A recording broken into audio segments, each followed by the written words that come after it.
We have to help our workforce, our clinicians remember that these interactions matter and that even when it's mediated through a technology platform or an AI scribe, these are real humans we're touching. We don't want to forget that when they're hidden behind digital screen. Finding ways to keep things human and to free up space, not just for money and efficiency, and also to allow authentic interactions rather than just cramming a few more appointments because now we have an AI efficiency.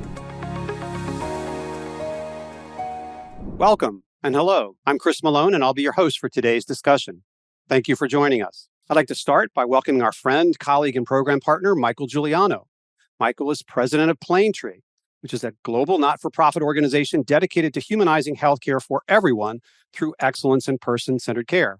Welcome, Michael. Thank you, Chris, and welcome everyone to this September episode of Humanizing Healthcare. Thanks for being with us. And Michael, the annual Planetree PCC Forum is coming up in Baltimore soon. What's the latest on that? Yes, we are very excited, Chris. Our 26th annual Planetree Global Person-Centered Care Forum is taking place from the 12th to the 15th of October in Baltimore.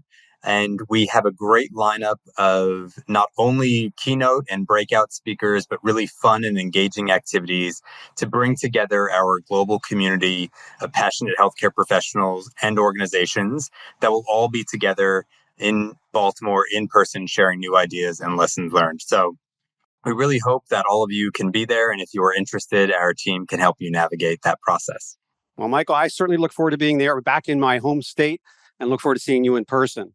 But hey, what can you tell us about today's guest for the program? We're really excited, Chris, to be joined by Laura Cooley, who is the editor-in-chief of the Journal of Patient Experience, an open access, peer-reviewed academic publication. She leads a team dedicated to creating influential content focused on patient experience research and education. During your tenure, the journal has achieved significant increases in article submissions and readership, which is really a testament to her growing influence in the field. Previously, during her 12-year service to the Academy of Communication and Healthcare, Laura consistently formed strategic alliances, generated new business opportunities, and managed a robust portfolio of enterprise affiliates. Her program leadership empowered healthcare leaders across many health systems to implement evidence-based communication skills training programs and designed to improve outcomes and experience for patients. Additionally, she is the co-editor for Communication RX, Transforming Healthcare Through Communication and Relationships, a popular book in the McGraw-Hill Professional Series. In addition to these roles, she speaks at high-profile conferences and is recognized as a subject matter expert in media outlets. This has allowed her to build credibility in the field, network and sustain executive-level relationships, manage external collaborations, and convene industry. So we're really lucky to have Laura with us today in conversation during today's podcast. Welcome, Laura. Thank you for the robust introduction. And I feel like I should say something else like, I like puppies and kittens. Like as a human, I'm really excited to be in this conversation because what really keeps me in this work is the connections we have with each other. So thank you for connecting with me today. Pleasure to have you. Michael, why don't you get the conversation started for us? Absolutely. And welcome again, Laura. It's great to have you with us. And I think in addition to your amazing background and all the things that you've accomplished, we're really looking forward to learning, as you say, who you are as a human and what makes you interesting and unique through this discussion. So I think a perfect way to start that out is to tell us about the story about how you chose a career in healthcare and specifically healthcare communications. How did it all start for you? I never intended to be on this path. And I'll just say that my early career, my first job in college was that I sold Cutco cutlery. And it's when I think I got my first lesson in earning trust through communication because people would let me in their homes with a bag of sharp knives and they've never met me before. So that taught me a lot. And fast forward about 10 years, I decided to pursue advanced graduate degree. I never imagined that I could get a PhD. I couldn't even believe they let me in the program, to be honest. So if anybody out there is thinking like, I could never do that, I didn't imagine such a thing. And while I was studying communication, I found healthcare as a specific context that was really important to me. And it was almost like a calling, a moment of calling when I was listening to a researcher talk about her work on hospice and end of life communication and the power of presence and mindfulness, and that there was research that showed it mattered. And I basically wanted to run down to the stage, and that became the next phase of my work, and led me to lean into relationship-centered communication in the healthcare space. I love that story, Laura, and I think I will always now associate that story with you, of course, that you're trusted with a bag of knives into random people's homes. So, see, we're already learning so much about you, and you have such a great way of telling your story. So, looking forward, obviously, to the rest of this discussion. I think it's really interesting for our community to learn more about what does this research actually mean. How do, it gets you really excited about pulling together all of these innovations and research about the real power of healthcare communications and what it means for patient experience. But for those who aren't really familiar with it, can you tell us a little bit more about the Journal of Patient Experience? Sort of what sort of experience insights and studies does it publish? And how does it sort of differentiate itself from other research and journals that are within this space? Thanks for asking about the history in a sense, because the journal was started at the Cleveland Clinic, actually. That's how we began. And the leadership team there realized an opportunity to substantiate patient experience as a field, as something that we could demonstrate research and outcomes around in a very specific way, and that there needed to be a home for that academically. And so that's how the journal was born. And over these last 12 years, we have published hundreds of interesting research articles. The majority of our articles have been academic research that demonstrate some type of outcomes related to patient experience. And all of the articles are open access, by the way, so it's free to access and download those, search the database, et cetera. So it's quite easy. I think one thing that I am excited about moving forward is that in the last couple of years, beyond research, we've opened some article categories that are a little more accessible if you're an author. So authors who are academicians, clinicians, researchers are sending their research articles, but I wanted to create some slightly different spaces. So we've revitalized our patient perspective article type so that we can hear firsthand accounts from patients, families, caregivers, people who are writing from those identities. And they may be a clinician themselves, but they're really writing to share their own firsthand story. And so we invite articles of that nature now, and really hope that people can learn from that as its own form of research.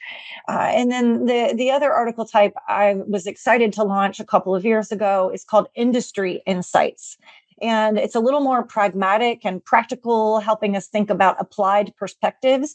So industry leaders, people who are operating in some kind of practice-based setting, whatever it may be, can write their perspective, maybe a project that they've worked on, and back it up with some other evidence from the field. So it's not just their opinion, but they back it up with their insights. And I think that's an interesting article type for us to lean into, because we all have a lot to share, and it may not be always an academic research framework. That's so great to hear, Laura, too, because sometimes it can be hard to engage with an academic style journal or meet the high levels of a randomized controlled trial or a gold standard of doing this research when, as you say, there's equal value, sometimes even more in a perspective from various parts of how we approach healthcare, as you say, sort of the staff member, the industry, or the caregiver who, in some instances, is the patient receiving care themselves. Mm-hmm. So that sort of leads to my next question is that if someone who's interested in the Journal of Patient Experience, sort of who do you see as those interested readers? How do they come to you? Is it really just professionals in the field, or sort of how accessible is it to others that are maybe interested in dipping their toe in the water just about what this is and how it can impact their own organization? I think it's fair to say that many of our readers are probably involved in some type of research or academic process themselves. So we do still have that academic underpinning that's pretty strong.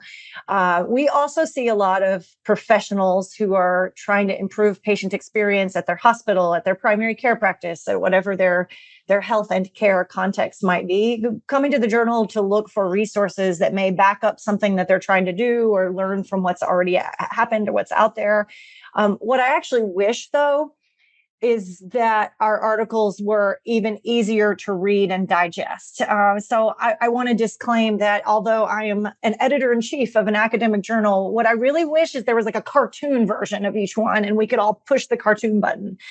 So I don't know that we'll see that happen with the journal, but if anybody has ideas about how to cartoonize and make easier to read our articles, I'd love to help the field have easier readable access. And so that's part of what you hear in my goals with the perspective and insights articles.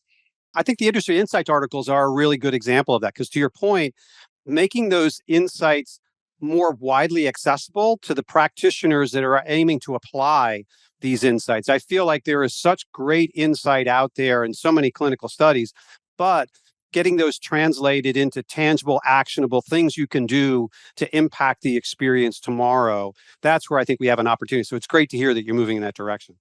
Yeah, thanks. Now, as editor-in-chief of the Journal Patient Experience, you're kind of in a unique position to see what the latest experience insights and research are, to kind of before it's reached a broad audience. I'm wondering, what kind of trends are you seeing across patient experience and healthcare systems now? What's coming down the pike? What are the latest studies that we may not have heard or seen yet? I actually was motivated to do a quick review of what we've published over the last 6 weeks or so, because we're constantly publishing new articles, almost so much that I can't even keep up. So log on, check out what's there. I would say no surprise.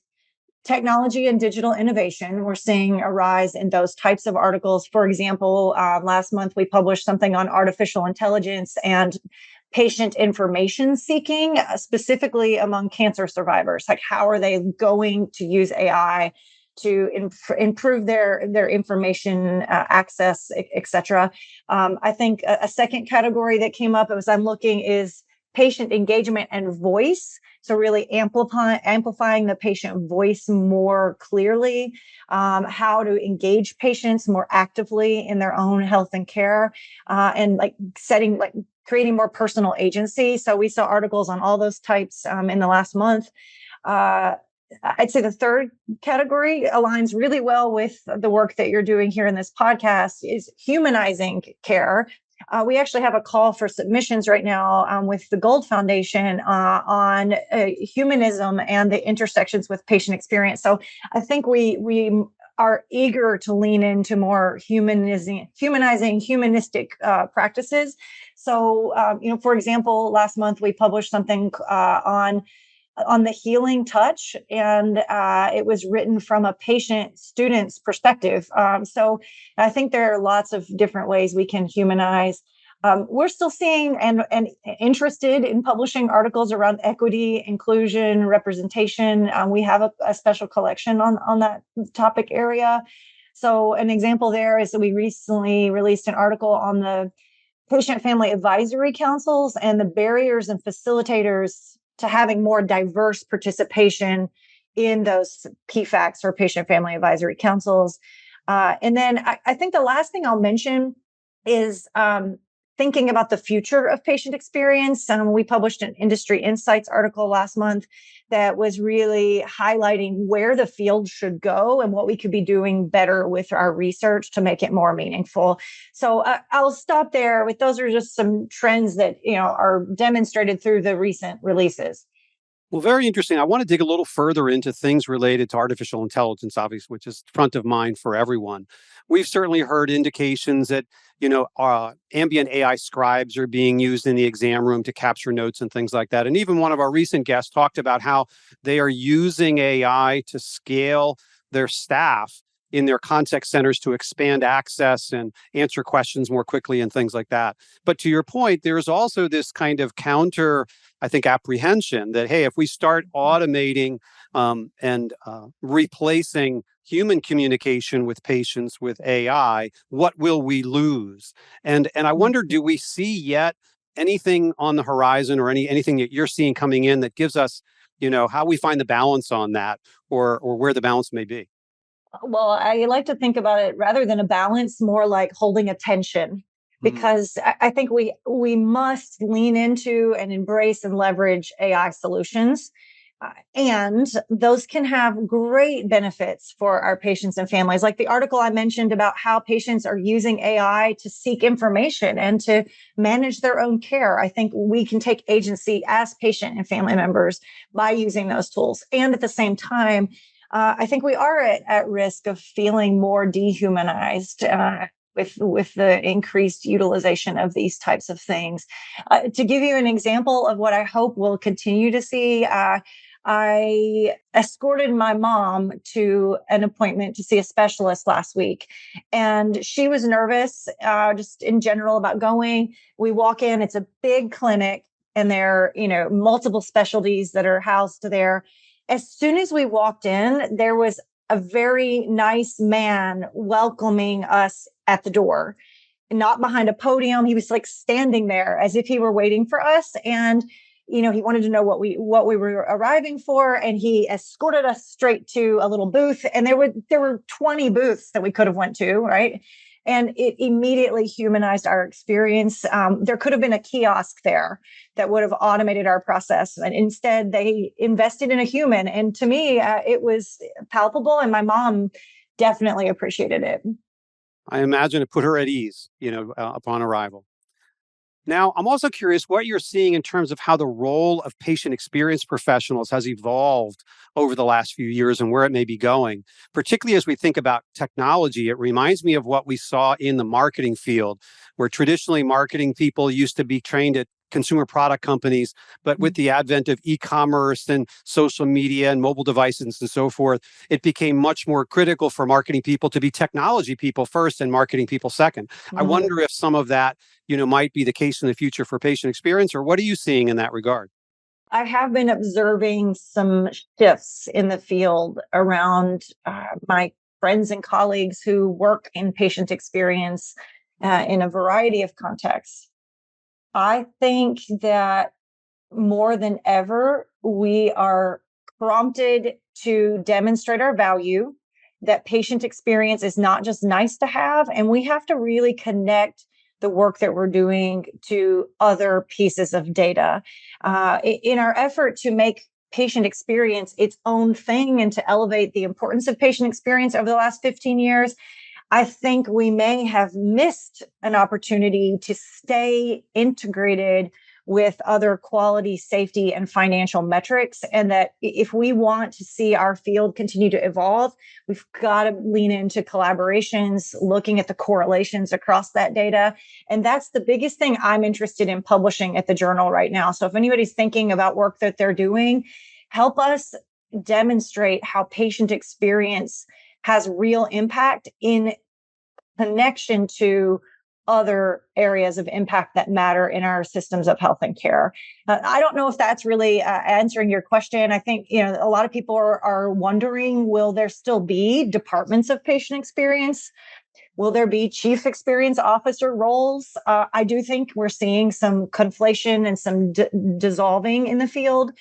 And you may have even seen an article recently released by Becker's Healthcare, and they gave a list of chief roles that are being dissolved, and chief experience officer made the list. Now, am I worried about that? Nope, not for those of us who are connecting the dots and collaborating across the C-suite, across leadership and other roles. I think that we're going to stay very viable and essential. I think what I worry about is if we have yet to demonstrate our authentic value in the field and make our voices known. And a lot of my friends who are experienced leaders, Chris, they're wonderful, humble people who really care and are empathic. And they're not the first to toot their own horns, so to speak. They're not the first to say, like, here's why the work I'm doing is important. But I think we need to bring voice to it and make sure people in our institutions and in the field at large know how important we are. And it's not about me, it's about the work so that we can take care of our patients and reduce suffering. No, I think you're right. You mentioned a couple of important things there. One is kind of being able to demonstrate the impact of the work that we do and tying that back to other outcomes. I think there has been a fair amount of focus on tying that to clinical outcomes, but I have the sense that given the increased financial pressure the industry is coming under through a variety of reasons, in the next couple of years, it's going to be even more important to tie that to financial outcomes as well. And so that is definitely going to be a change of direction versus what we've been focused on in recent years. What other types of submissions are you looking for? For those who are listening, there are organizations working hard, making an impact, and perhaps this, the journal could even provide an opportunity for them to demonstrate the impact that they're having by writing up an article. What kinds of things might practitioners think about that could be relevant for publication in the journal? Maybe it's an industry insights article, or maybe it's a research article. Any thoughts or suggestions for them as they think about how they might participate in this? I think an interesting research agenda I would encourage people to follow, even if it's not an academic research agenda, but rather just tracking process improvement projects, is to lean into the technology and the AI utilization pieces and to show results, even if those results are negative or insubstantial. Like, we need to be learning from an evidence-based approach. And right now, people, it's still the Wild West in some regards with implementation of AI in the healthcare space. So people are always asking me, like, what's the research or the evidence? And I'm like, it's not out yet. Like, we don't know yet how patient experience, patient engagement is truly going to be impacted. We know there's a ton of possibilities. So we see AI use cases. I don't want a use case. I want a real case of what has happened and what we can learn from it. So I would say that's definitely an interest area for all of us. I would say for me, I already mentioned this, but really demonstrating outcomes across the silos. An example of this, you probably know this, Chris, I am honored to be chairperson for a patient experience symposium coming out soon. And we are featuring several topics that have an interprofessional dynamic to it. So, for example, how are we driving workforce change? And the group working on that is the VP of Patient Experience, but the Chief Learning Officer and their VP of Strategy and Outcomes, right? So seeing more connections like that and work that is emerging that shows how we can cross-pollinate and work more efficiently together in the healthcare system is important. Several other examples, like a food insecurity project, where they started to give food to patients at discharged, and then they realized they need to give food to some of their workforce, right? People were actually hungry. And that was a project led by the health equity officer, the interprofessional collaboration director, and the patient experience leader. So I think looking for those types of topics where we can show interprofessional connection and synergy is going to help our field have a more substantial future. Excellent. Now, as you know, one of the underlying premises of our program is that healthcare organizations, as they've become larger, more digital, more focused on efficiencies, costs, and things of that nature, care experiences sometimes have become more transactional, impersonal, and disengaged, not just for patients, but for care providers as well.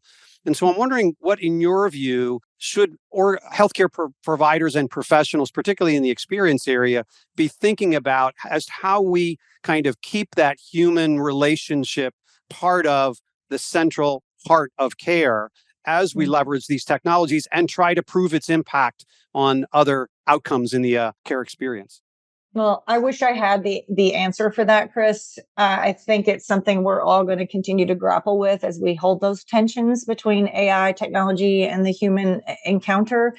I think one thing that we need to do is to think about how we can feasibly enable human presence and human connection throughout our environments. I gave the example of a human man greeting us when we walked in the door at a big clinic, and that little thing was actually somehow big. I think that we can really lean into making sure we do keep some humanism at the front stage, so to speak. I think one of the other opportunities I see is that as we adopt more technologies, we truly try to free people up to invest in human interaction. So I wish we could go from an AI that is artificial intelligence to an AI that is authentic interactions. Like, what if AI stood for authentic interaction, right? And whether that's through technology or through a human to human conversation, I think it's something to think about. And we have to help our workforce, our clinicians remember that these interactions matter, and that even when it's mediated through a technology platform or there's an AI scribe capturing data, these are real humans we're touching. And we don't want to forget that when they're hidden behind some kind of digital screen. So I think just finding ways to keep things human and to free up space, not just for money and efficiency, and also to allow authentic interactions, rather than just cramming a few more appointments in for the schedule because now we have an AI efficiency. So that's my hope. What we do about it is yet to be seen. And I hope that all of the people joining us today for this conversation will be thinking about how they can demonstrate these opportunities and publish the work. What about on the measurement side? Do you think things like authentic interactions could be measured differently? We've got our CAPS measures and things like that, but are there any things emerging about how we might better capture or measure the emotional, relational aspects of patient experience? Anything you're seeing there yet? Well, I'm seeing some scales emerge that are being tested on trust. Like, how do we measure trust? And that's a little bit different. I don't know if everybody's familiar with your work, Chris, but being able to measure things like warmth and competence, I think we need to validate tools that help us measure those types of things. What is warmth? Well, we have to define it and operationalize it, and then we can measure it. And so, I do see us moving in those directions. I think many of us are using narrative data in a more real way these days. AI is helping us do that because it can help us with sentiment analysis. At the same time, we have to be careful with our qualitative narrative written commentary or feedback from our patients, because if we only rely on sentiment analysis of AI, we can lose the specific authenticity of what was said in a comment or in a range of comments. So I think we're going to continue to navigate those things and to find other ways of assessing our patient experience outside of traditional survey metrics, even if that means looking at online reviews or other things that help us gauge where people really are and how they're experiencing their care. Yeah, I think you make a good point that there are so many things that we kind of take for granted. For instance, the central role of the relationship between the doctor and the patient and the trust that form there, the keeping them engaged with care and following medical advice and things of that nature. And we know that that leads to better outcomes. And I think we also know that when doctors and clinicians feel a good relationship with the patient, they feel greater well-being and fulfillment as well. Yet I'm not aware of, on a broad basis, any of us who are measuring those relationships, right? And so if that's one of the things that we all agree has an impact, I think that's an example of something that we might do differently. So given your work, over the last 12 years with the journal, what if there was one misconception that you could change about patient experience work? Is there anything, having now been kind of embedded in it for so long, and perhaps for others that may not be as close to it, any misconceptions that you would identify and want to correct? I think the thing that always comes to mind for me first is that patient experience is more than a metric. And I think the field has been defining patient experience. My colleagues at the Barrel Institute have put out a widely utilized definition. I think we have to continue to define what we mean by patient experience so that it's not tokenized. And I think that what I mean by that is that some people, like, everything is patient experience. Well, yes, if a patient's involved, is it patient experience? I think we need to get more clear on our what we're really looking at, what we're measuring, but that it's more than a measure, and that it matters. And so I think that those things are what come to mind that I wish we could clarify out there. I think I continue to reinforce this, but I think this point that there is impact and data to support the value of patient experience and what we're doing continues to be something I hope we can clarify, that it's not just a program we can eliminate as a nice to have, and it's not just soft skills, so to speak. So I hope we can continue to move in that direction. Great. Now let's take some questions from listeners. We have one from Tessa Figueiredo. She asked, what innovative strategies or evidence-based practices do you see shaping the future of patient experience in healthcare over the next 5 to 10 years? Anything come to mind on that one? I wish I had the perfect answer for this one as well. I think over the last few years, we've seen a huge shift towards the workforce experience, like recognizing that the people who are delivering care or providing health solutions must be cared for themselves in order to enable patient experience. I'll say one of my disclaimers about that is I think we can sometimes be leaning so far into the workforce experience that we forget that the point is to continue to support our patient family experiences and engagement. That it's like I view workforce experience as extremely important and as a pathway to my higher priority, which is caring for our patients and families. That's helpful. Good. Here's a question from an anonymous attendee. What do we mean when we say humanize healthcare? Empathy, connection, and communicating in a way that resonates with patients and caregivers is part of it, the healthcare discourse for decades. Is humanizing something new? Oh, that's an interesting question. I would say no. And I think the reason it's become a bit of a buzzword, I don't know if it's buzzword per se, but I do see more of the use of the human is partly this trend towards the workforce experience, that human experience and staying focused on the person involved, whether they're the giving or receiving care, has become a thing. I think all of those words that were used by our audience guests are true. They also represent humanizing, but I think making sure we see the person involved in the conversation in those authentic interactions is what I think of as humanism and humanizing. Chris, I feel like you're an expert on this topic. What do you think? I'm so glad you asked. I've been like holding my tongue, so wanting to comment on this. But I would say certainly empathy, connection, and communication have been a central focus. But I think as our world has become more digital and more virtual, and health organizations have become larger and more focused on efficiency, I think we're still losing those things. Mhm.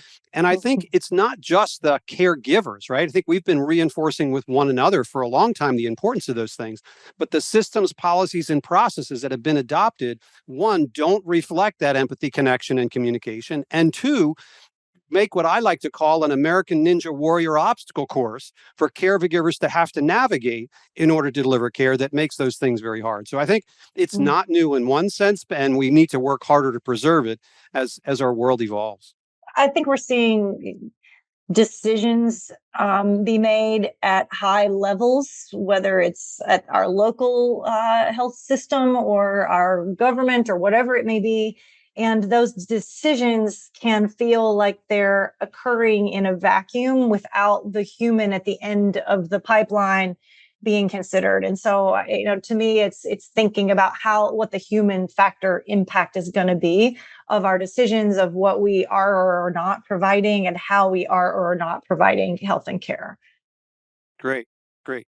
So here's another question from Erica Olensky. What trends are you seeing for justifying and measuring the performance of family-centered care initiatives? Hmm. I wish I were seeing more on how to measure family centered care initiatives. I haven't been seeing a lot in this. I think even patient family advisory councils still don't have the traction and the merit that they could have and maybe should have if operationalized well. So I think that's another opportunity for us to think in the field and substantiate what a family centered care model means and what we can do to create it, as well as demonstrate that it has an impact. Great.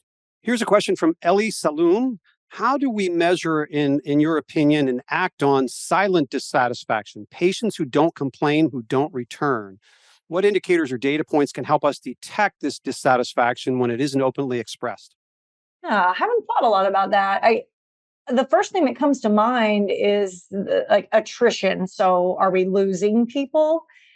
I think that if somebody comes to a restaurant and they never come back, if we can track that, well, there was something that maybe didn't go so well. And how will we know what that was without hearing their voices? I don't know.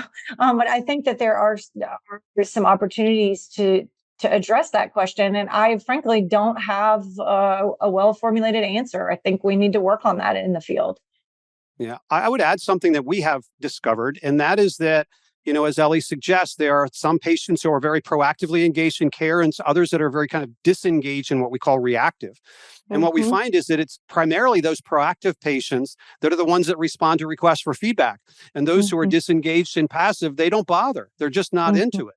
And so what Mm-hmm. you need to do is be looking at not just the sample of people that respond to your request for feedback, but look at making sure you're capturing feedback from all of the audience. And this disengaged group needs to be reached in a different way. Sometimes you may need to even offer them incentive to respond in order to get a read on what's going on there. And so I think we can't assume anymore that patients are emotionally or their care engagement style is the same any more than we assume that they're the same from a clinical standpoint. So Mm-hmm. hopefully that thought Mm-hmm. is helpful as well.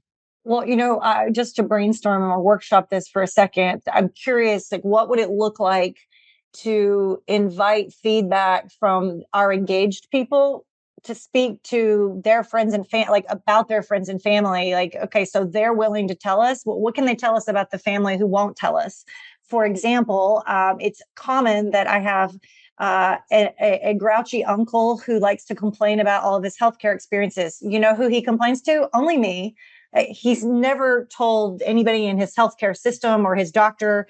And so I wish I could report that for him, right? So what if Right. there was some proxy measure that we could implement that would help us get those voices through the voices that are willing to report them? Excellent idea. Excellent idea. Now, I think we're running short on time, but I do want to get in one final question. That's one of my favorites. And that's, Laura, do you have a favorite quote you can share? And if so, why is your favorite quote? One quote that I have often circled back to is that the definition of insanity is repeating the same thing again and again and expecting different results. And the reason I always come back to it is that I tend to do it myself. And so I have to remind myself, stop doing the same thing, expecting it'll be different. And I think that we're all tasked with that, especially in healthcare, to think about how we can do things differently if we want to see different results. And I think that's the case often in healthcare. It has a reputation for being very slow to change, but change is the only way that progress happens, right? And so I think that is really apropos to the work that we're all trying to do to advance patient experience. Laura, thank you so much for a really interesting and insightful and inspiring conversation. I'm sure our listeners will agree. We're so grateful you made the choice to go into healthcare and help us Thank all you. with this undertaking, and for the wisdom and perspective you've been sharing with us. To our Thank listeners, you. thank you as well. We hope you found this discussion informative and inspiring. And be sure to join us for our next episode. We'll be talking with yet another healthcare leader and innovator. Until then, have a great rest of your day. And thanks very much, everyone.